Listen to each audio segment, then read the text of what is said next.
Imagina só a seguinte situação. Uma nave espacial, mas assim, incrivelmente avançada mesmo, pousou no pátio de todas as escolas do país da noite para o dia. Tipo, filme de ficção científica, né? Do nada. Exatamente, do nada. E é uma tecnologia deslumbrante, sabe? Capaz de processar montanhas de dados na velocidade da luz, ler bibliotecas inteiras em segundos Uhum. e gerar respostas para absolutamente qualquer pergunta imaginável. Mas tem um detalhe bem crítico nessa história toda. Qual? Ela não veio com um manual de instruções. Nenhuma linha. Então, se a gente tentar pilotar essa nave apertando todos os botões sem entender a mecânica por trás. A chance de colidir contra a montanha mais próxima é gigantesca, com certeza. Pois é. E eu fico impressionada porque, para quem nos acompanha agora, essa nossa missão de hoje é mergulhar justamente nesse manual que estão tentando escrever. Um manual em tempo real, digamos assim. O cenário de urgência que estamos vivendo nas escolas brasileiras hoje é exatamente esse. Uhum. O Ministério da Educação, o MEC, acabou de lançar agora em fevereiro de 2026 um documento essencial, o Referencial para Desenvolvimento e Uso Responsáveis de Inteligência Artificial na Educação. O nome longo, né? Mas super necessário. Bastante. E lendo os detalhes técnicos e as diretrizes desse documento, fica muito claro, sabe, que o Pimigo não é a máquina a assumir o controle estilo Exterminador do Futuro. Ainda bem, menos um problema. Pois é, o risco real é a forma como nós vamos interagir com ela. Não é só sobre adotar um software novo, mas governar uma infraestrutura que altera a própria natureza do aprendizado. E o nosso objetivo com essa análise aprofundada é garantir que essa inovação reduza as desigualdades. E não o contrário, né, que acabe ampliando ainda mais o abismo. Então, ok, vamos desempacotar isso.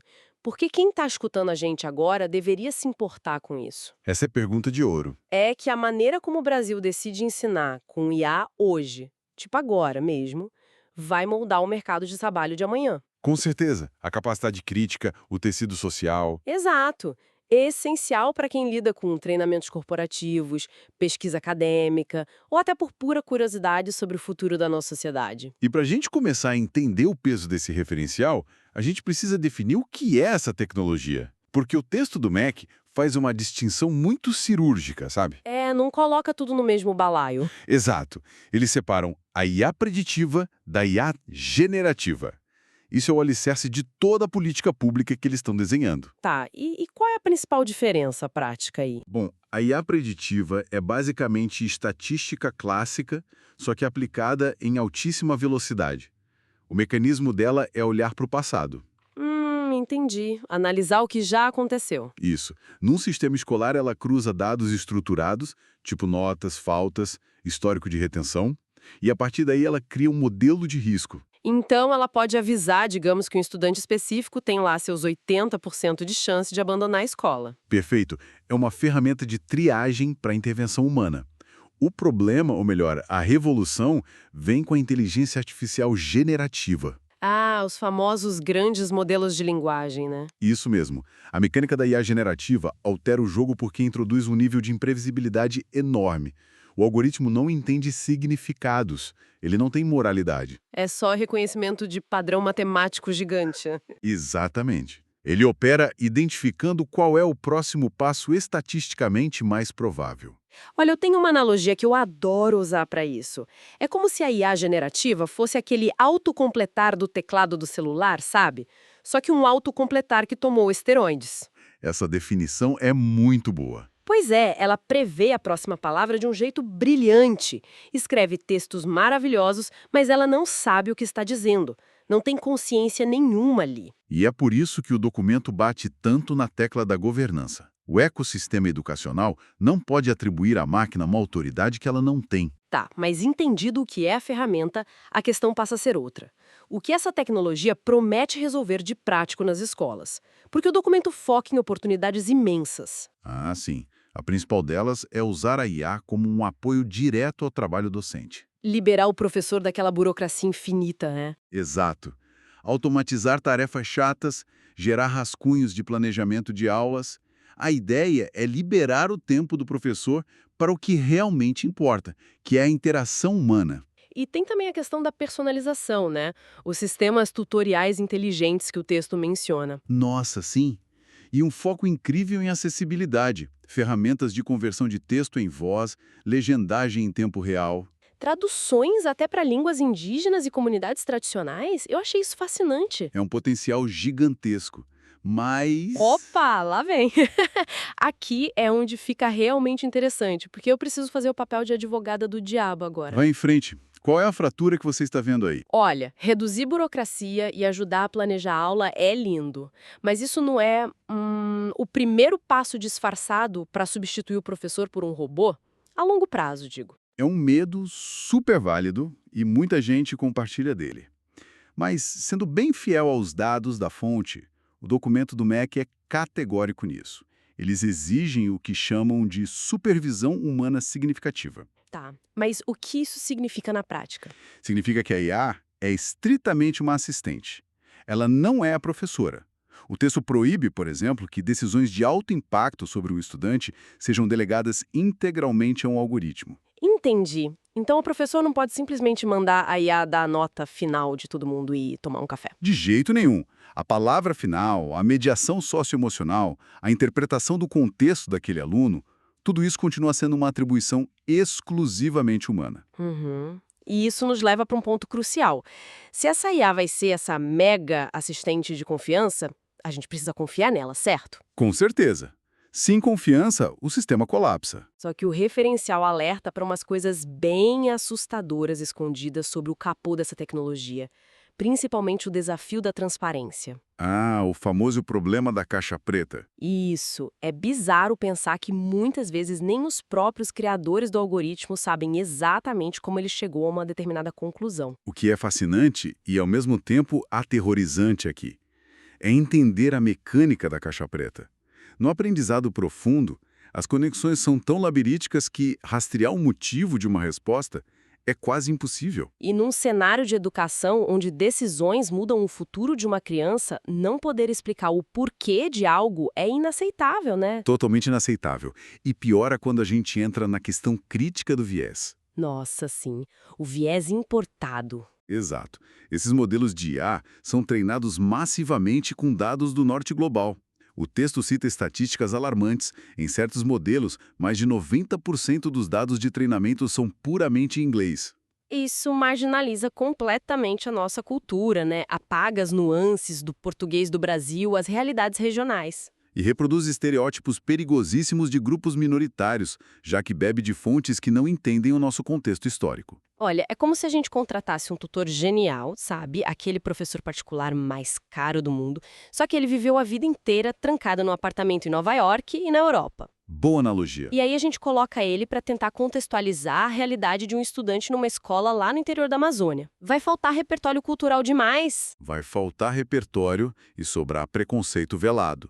Por isso, a diretriz do MEC bate tanto na tecla de desenvolver modelos soberanos, treinados com a nossa realidade. Só que, mesmo com um modelo supernacional, a gente ainda esbarra numa falha técnica bem chata: o risco dessa assistente tecnológica mentir com uma confiança absurda. Ah, as famosas alucinações da inteligência artificial. Sim, o documento fala bastante sobre o perigo dessas informações factualmente incorretas que são geradas com um tom super assertivo. A máquina inventa um dado histórico do nada e te conta como se fosse a verdade absoluta. É o que acontece quando a máquina busca a plausibilidade estatística e não a verdade. Ela só quer que o texto pareça correto. E tem a questão do plágio também, a dificuldade imensa de garantir direitos autorais. Pois é. Mas o risco pedagógico mais profundo que o referencial alerta e que me deixou bem pensativa é a tal da automação cognitiva. Esse é o ponto nevrálgico, a terceirização do pensamento. Isso, estudantes simplesmente terceirizando o esforço mental de ler, sintetizar e escrever. O documento chega ao ponto de recomendar que a IA não seja usada na educação infantil de jeito nenhum. Com a única exceção sendo para recursos de acessibilidade. Isso mesmo. Tamanho é o risco para o desenvolvimento cognitivo inicial das crianças. Imagina, atrofiar a capacidade de pensar porque o robô faz tudo. Isso levanta uma questão importante, sabe? Uma reflexão gigantesca sobre como a gente avalia o aprendizado hoje. Como assim? Se a IA consegue fazer uma redação perfeita, em segundos, O modelo de prova tradicional, focado puramente em memorização e reprodução de texto, está completamente quebrado. Nossa, verdade. Acabou aquele esquema de pedir um resumo do livro para casa. Acabou? O professor não vai saber se foi o aluno ou a máquina. Então, o que tudo isso significa na prática? Significa que o sistema educacional vai precisar mudar de eixo.